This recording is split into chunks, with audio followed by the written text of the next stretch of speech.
नमस्कार, मैं हूं ऋतु सिंह और आप देख रहे हैं 23 की तकरार किसकी सरकार। जी हां, हम बात कर रहे हैं मध्य प्रदेश छत्तीसगढ़ के विधानसभा चुनाव 2023 की। इस बेहद खास चुनावी कार्यक्रम में आपको मध्य प्रदेश और छत्तीसगढ़ की सियासत का हर वो पहलू नजर आएगा जो आपको जानना बेहद जरूरी है, क्योंकि आप ही तो कहते हैं चुनाव का मतलब बंसल न्यूज। तो आइए शुरू करते हैं 23 की तकरार किसकी सरकार।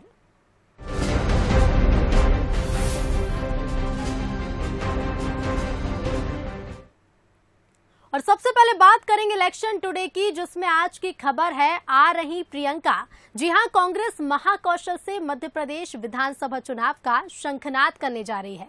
चुनाव का शंखनाद खुद प्रियंका गांधी करेंगी। इसके लिए वो 12 जून को मध्य प्रदेश के दौरे पर आ रही हैं। प्रियंका से पहले बीजेपी की तरफ से प्रधानमंत्री नरेंद्र मोदी, जेपी नड्डा और अमित शाह भी प्रदेश का दौरा कर चुके हैं। ये रिपोर्ट देखिए। एमपी में दिग्गज नेताओं की आवाजाही तेज है। कुछ महीने के भीतर ही बीजेपी के कई दिग्गज मध्य प्रदेश का दौरा कर चुके हैं और अब कांग्रेस की महासचिव प्रियंका गांधी वाड्रा सूबे के दौरे पर आ रही हैं। 12 जून को प्रियंका महाकौशल से चुनावी शंखनाद करेंगी। महाकौशल के साथ ही प्रियंका का फोकस विंध्य पर भी होगा। अमित शाह भी विंध्य का दौरा कर चुके हैं, लेकिन अब कर्नाटक का सियासी नाटक खत्म होते ही मध्य प्रदेश की महाजंग में प्रियंका की एंट्री होने जा रही है।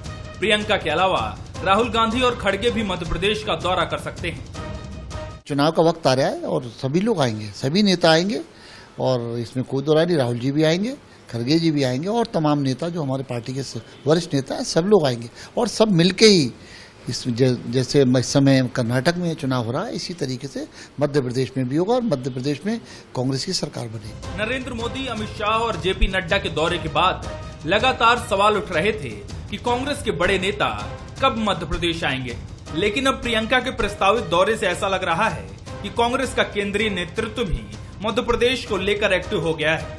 हालांकि बीजेपी कांग्रेस को प्रियंका का यूपी दौरा याद दिला रही है। प्रियंका गांधी के आने से क्या होगा?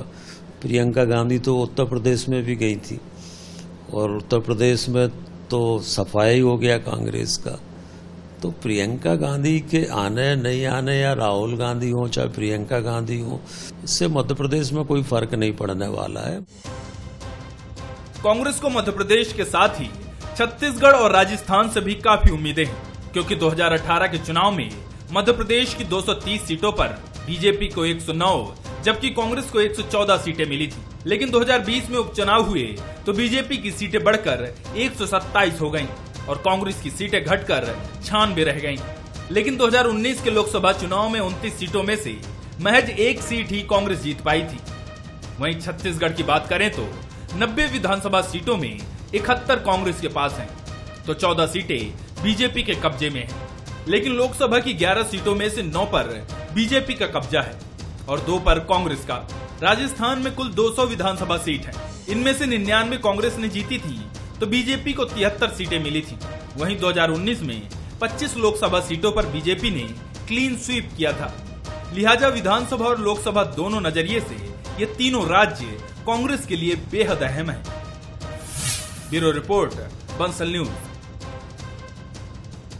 और अब बात मुस्लिमों के मोदी मित्र की करते हैं। मध्य प्रदेश में साल के अंत में विधानसभा के चुनाव होने हैं और अगले साल लोकसभा के भी चुनाव होना है। ऐसे में बीजेपी नई रणनीति अपना रही है और इसी के तहत अब बीजेपी मुस्लिम मतदाताओं के भी घर पहुंचने वाली है। इसका नाम दिया गया है मोदी मित्र।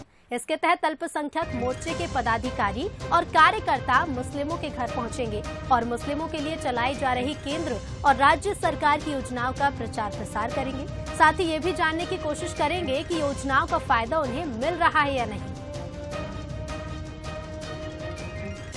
अल्पसंख्यक मोर्चे के राष्ट्रीय नेतृत्व ने मोदी मित्र बनाने का फैसला किया है। देश के अंदर जो भी अल्पसंख्यक बहुल लोकसभा की सीटें हैं, वहां मोदी मित्र के माध्यम से जो भी केंद्र की और राज्य सरकार की गरीब कल्याण की योजनाएं हैं, उन योजनाओं को अल्पसंख्यक वर्ग के हर घर तक मोदी मित्र पहुंचाएंगे और अल्पसंख्यक वर्ग के बंधुओं से, बहनों और भाइयों से बातचीत करेंगे कि ऐसी कौन सी योजना है जिसका लाभ अल्पसंख्यक वर्ग के लोगों को नहीं मिल रहा। भारतीय जनता पार्टी जिस मूल मंत्र के सहारे पूरे देश में काम कर रही है, वो मूल मंत्र है सबका साथ, सबका विकास और सबका विश्वास। भारतीय जनता पार्टी को किसी वर्ग की चिंता नहीं है, कोई भी हो, सामान्य वर्ग हो, बहुसंख्यक हो, अल्पसंख्यक हो, दलित हो, आदिवासी हो, इन्हें किसी की चिंता नहीं। आज चिंता हो रही है वोट खिसकने की, आज चिंता हो रही है सत्ता जाने की। उस सत्ता को बचाने के लिए अल्पसंख्यकों की याद आ रही है और हर वर्ग जहां आक्रोशित है बीजेपी से, तो अल्पसंख्यक क्यों इनका मित्र बनेगा? ये आज जनता को ठग चुके मित्र बना के तो अल्पसंख्यक भी इनकी मित्रता स्वीकार नहीं करेगा। अब जहां जहां अल्पसंख्यक मोर्चा बीजेपी का जाएगा, अल्पसंख्यक एक ही सवाल पूछेगा कि हमारे लिए भाजपा ने क्या किया है। चुनाव से पहले नई नई पार्टियां अपनी जमीन तलाशने में जुट गई हैं। ग्वालियर चंबल अंचल में आम आदमी पार्टी ने अपने पैर जमाने भी शुरू कर दिए हैं। इतना ही नहीं, आप दावा भी कर रही है कि बीजेपी और कांग्रेस के नेता उसके संपर्क में हैं। आप लगा रही जोर, ध्यान एमपी चुनाव की ओर, थर्ड पावर बनने का प्रयास, क्या एमपी की जनता करेगी पास?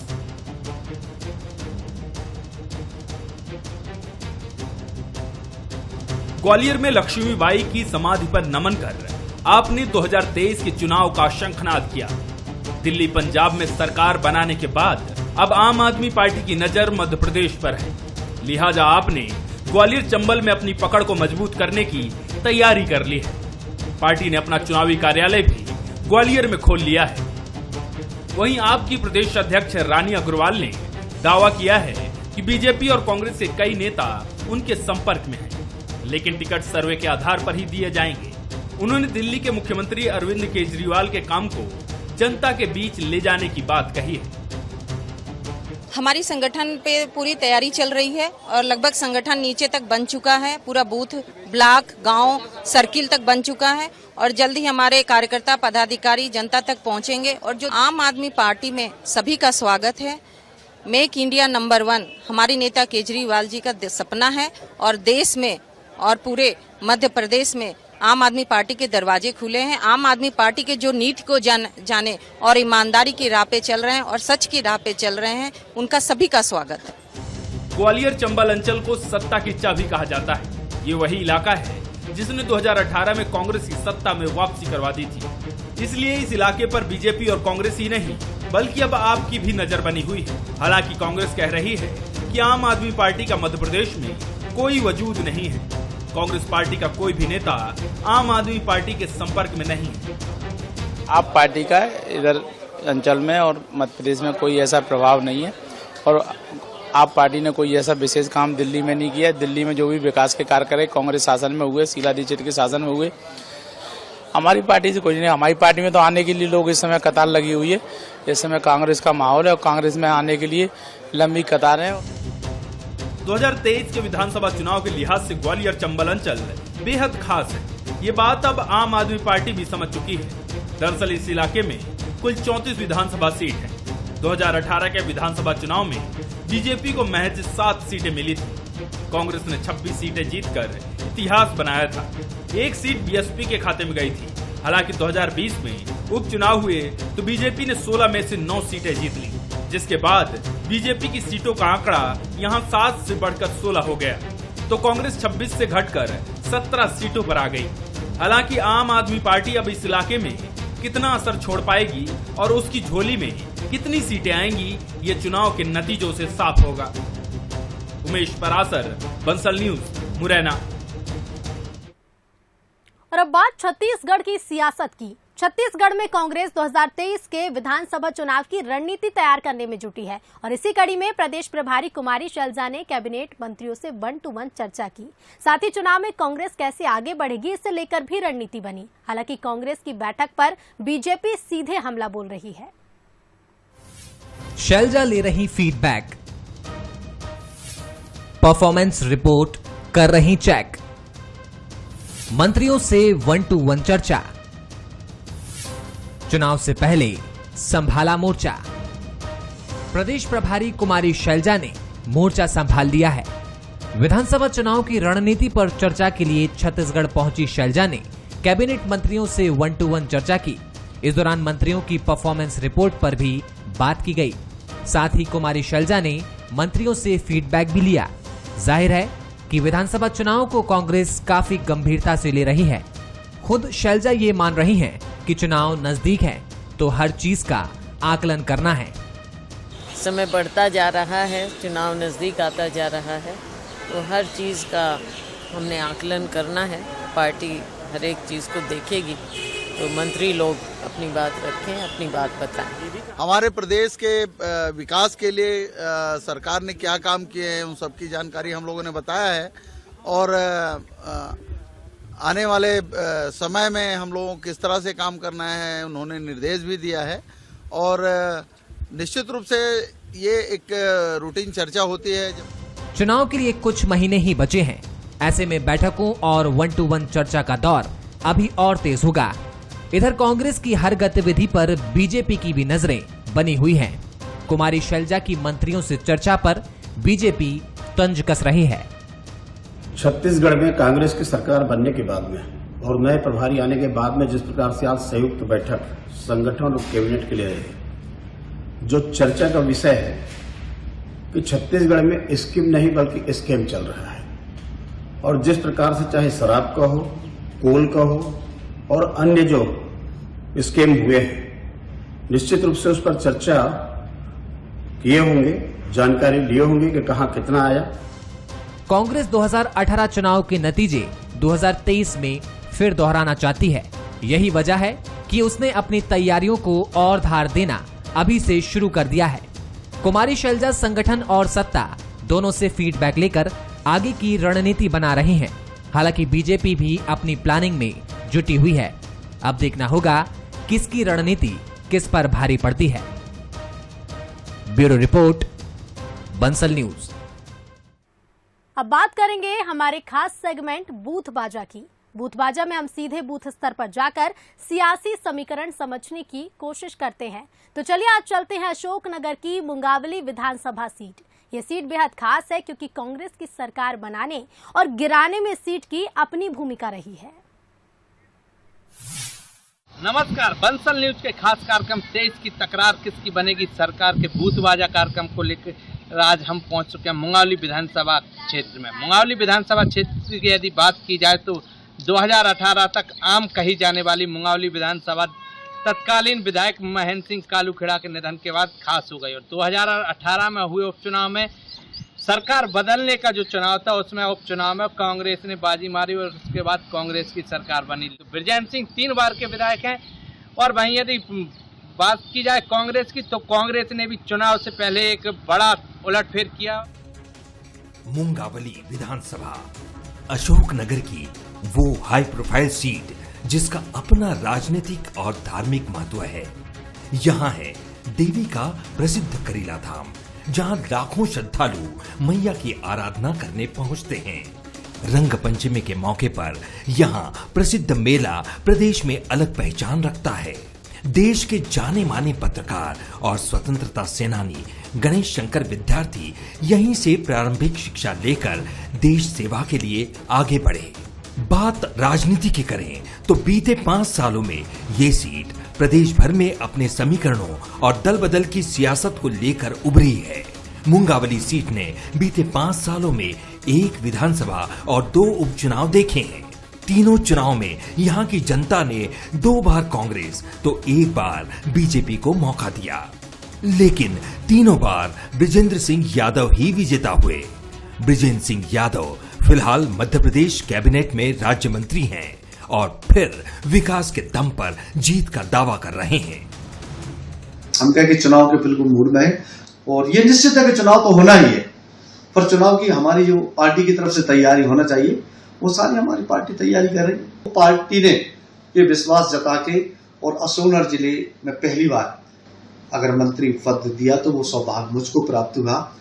और ऐसा नहीं है, मंत्री बनने का जिले को और क्षेत्र को फायदा मिलता है। और चूंकि मैं कह सकता हूं कि मेरे कार्यकाल में बहुत सारी प्रदेश सरकार के द्वारा या केंद्र सरकार के द्वारा बहुत सारी योजनाएं भी आई, बहुत सारे काम भी चल रहे हैं और जनता नहीं चाहेगी कि हमारे जिले से कोई मंत्री पद जाए। और जहां तक हम जिले की बात करें तीनों सीटों की, तो आपने उपचुनाव का रिजल्ट देख ही लिया है और अब जो आम चुनाव आने वाले हैं निश्चित ही ये मैं दावा के साथ कह सकता हूं कि अशोकनगर जिले की हम तीनों सीट भारतीय जनता पार्टी जीतेगी। मुंगावली की फिजा में दल बदल की सियासत 2020 उपचुनाव से तैर रही है। ब्रजेंद्र सिंह कांग्रेस से बीजेपी नेता बने तो दल बदल की फहरिस्त में एक नाम क्षेत्र के कद्दावर बीजेपी नेता यादवेंद्र सिंह का जुड़ा। राजनीतिक विरासत रखने वाले यादवेंद्र सिंह यादव ने चुनावी साल में कांग्रेस का हाथ थामा। उनके पिता देशराज सिंह यादव बीजेपी के कद्दावर नेता और कई बार के विधायक रहे हैं। यादवेंद्र के कांग्रेस में जाने से कांग्रेस को संजीवनी मिली है तो यादवेंद्र ने भी नई सियासी पारी के लिए कमर कस ली है। वो 2023 में जीत की सियासी ताल पूरे जोश के साथ ठोक रहे हैं। कांग्रेस पार्टी की बहुत अच्छी तैयारी चल रही है 2023 को लेकर। हमारी पार्टी के गांव-गांव तक प्रभारी बन गए हैं, मतदान केंद्र तक हम पार्टी पहुंच गई है और हमारे गली-गली तक हमारी पार्टी पहुंच गई है। हमारे कार्यकर्ता बिल्कुल चुनाव की तैयारी में है, चुनावी मूड में आ चुके हैं और फुल तैयार है चुनाव के लिए।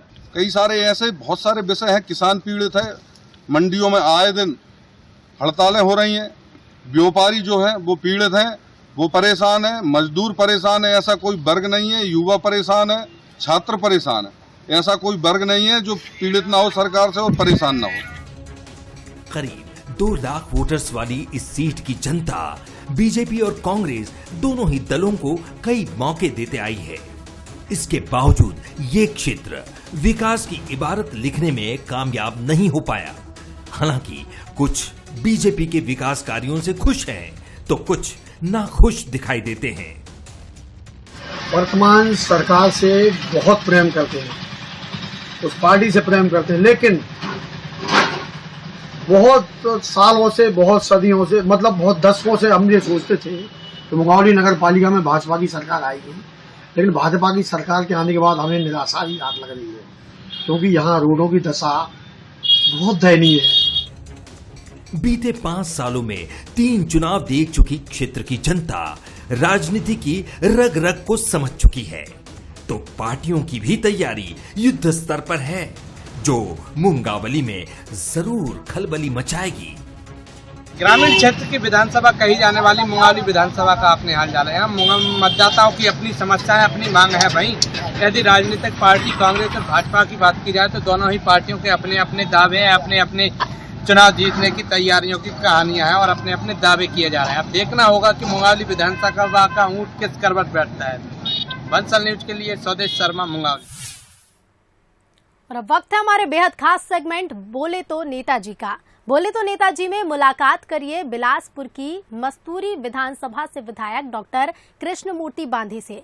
डॉक्टर कृष्णमूर्ति बांधी बीजेपी के बड़े नेताओं में शुमार हैं जो इस सीट से तीसरी बार विधायक बने हैं। दावा जीत का चौका लगाने का है। तो चलिए जानते हैं क्या है 2023 को लेकर रणनीति और किस मुद्दे के साथ मैदान में उतरेगी पार्टी।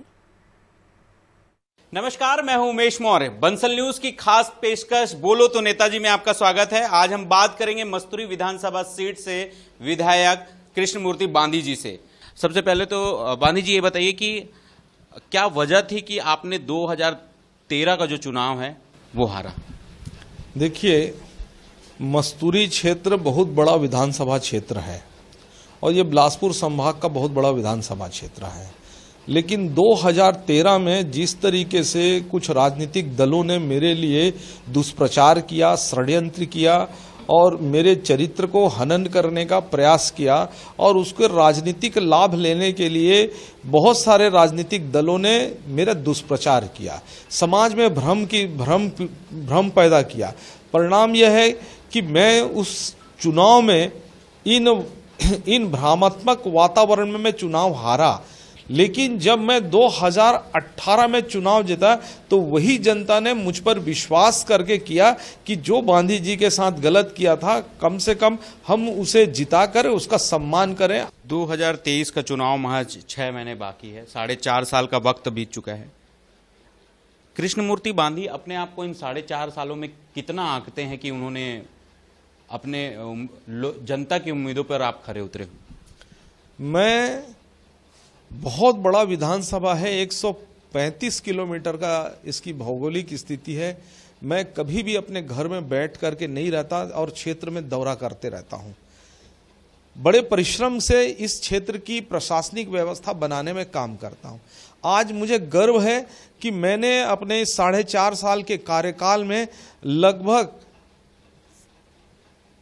37 करोड़ रुपया प्रधानमंत्री आवास से इस गांव का डेवलपमेंट कर रहा हूं, मस्तूरी विधानसभा क्षेत्र का। जो मेरा है डीएमएफ फंड का है और प्रधानमंत्री नरेंद्र मोदी की योजनाओं का लाभ हमने लेने की काम किया है। हमने उसका ज्यादा से ज्यादा उसको उपयोगी बनाया है। क्या उम्मीद की जाए 2023 का चुनाव कैसे देखते हैं आप?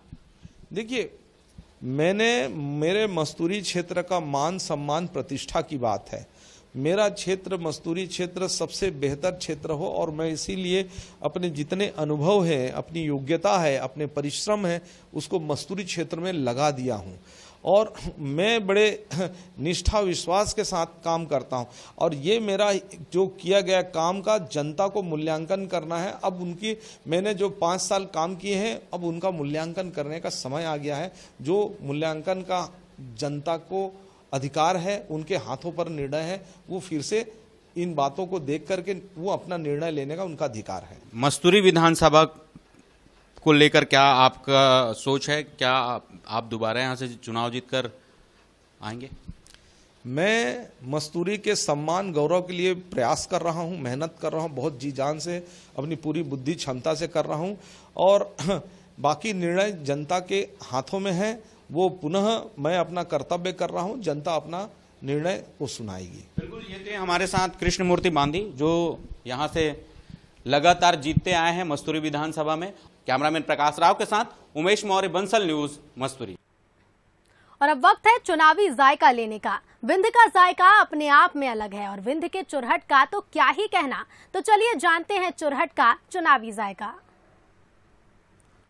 चुरहट विधानसभा में है। चुरहट की पहचान अर्जुन सिंह के कारण होती है, चुरहट की पहचान अजय सिंह के कारण होती है, लेकिन चुरहट की पहचान इसलिए भी होती है कि यहाँ नेता बदलते रहे फिर विकास नहीं हुआ। एक और यहाँ की पहचान है खान पान की। आप ये देखिए, बड़ी अच्छी दुकान है यहाँ, तमाम जायके मिल जाएंगे। हम तो जायका चुनाव का लेते हैं, लेकिन यहाँ जायका समोसे का है, कचौरी का है और काफ़ी लोग यहाँ देखिए आप बैठे हुए हैं। उसी से अंदाज़ा लगा सकते हैं कि हलवा है, रबड़ी है, तमाम तरह के आइटम है और कहते हैं कि यहाँ का बड़ा अच्छा खान पान होता है। क्या आपके यहाँ का सबसे फेमस? कलाकंद है, रबड़ी है।